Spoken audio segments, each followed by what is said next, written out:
நமஸ்காரம். உங்க குடும்பத்துல உறவுகளுக்கு இடையே மனக்கசப்பு இருக்கா? அந்த மனக்கசப்ப நீங்க போக்கணும் அப்படின்னாலோ, அல்லது நீங்க விரும்பக்கூடியவங்க உங்க மேல ஒரு கசப்பான உணர்வு, அதாவது உங்ககிட்ட சண்டை போடுறாங்க, இல்ல உங்களுடைய சொந்த பிளட் ரிலேஷன் கிட்டயே வந்து பார்த்தீங்கன்னா, உங்களுக்குள்ள வந்து ஒரு நல்ல ரிலேஷன்ஷிப் பாண்டிங்லாம் வராம இருக்கு. ஏதோ ஒரு காரணனால உறவு முறிஞ்சு போறது, இல்ல பிரிஞ்சு போறது இந்த மாரி இருக்கு அப்படின்னா, அத சரி பண்றதுக்கு ஒரு நாள் இருக்கு. அதான் மகா வியாதிபாதம். இது வந்து 15/9/2025 திங்கட்கிழமை வருது. இதுல வந்து பார்த்தீங்கன்னா, மகாலய பட்சத்துல இதுவும் ஒரு முக்கியமான நாள்.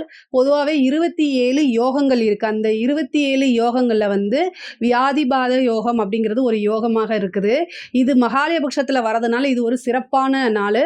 அதே மாரி மார்கழி மாசத்துல வரக்கூடியதும் வந்து இது ஒரு சிறப்பான யோகமாக இருக்குதுங்க. இந்த நாள்ல வந்து பார்த்தீங்கன்னா, பிதர்களுக்கு தர்ப்பணம் குடுக்குறதுக்கு ரொம்ப ரொம்ப சிறப்பான நாளு. பிதர்களுக்கு தர்ப்பணம் குடுத்துட்டு, ஏழை எளியவர்களுக்கு வந்து பார்த்தீங்கன்னா, அரிசியும், வெல்லமும் தானமா குடுக்கணும். இப்படி குடுக்கறதுனால இப்போ ஒரு கணவன் வந்து மனைவிய விட்டு பிரிஞ்சு போயிருக்காங்க, அல்லது மனைவி கணவன விட்டு பிரிஞ்சு போயிருக்காங்க, இல்ல அது எந்த உறவா இருந்தாலும் சரி, உங்களுக்கு சம்மந்தப்பட்ட உறவு பிரிஞ்சு போயிருக்காங்க, இல்ல மனக்கசப்பு ஏற்படுது அப்படின்னா, அவங்களுக்காக நீங்க இந்த தானத்த குடுக்கும்போது, இந்த பிதர்களுக்கு தர்ப்பணமும் குடுத்துட்டு, தானமும் குடுக்கும்போது, பிரிந்தவர்களிடையே வந்து ஒற்றுமை ஏற்படும்.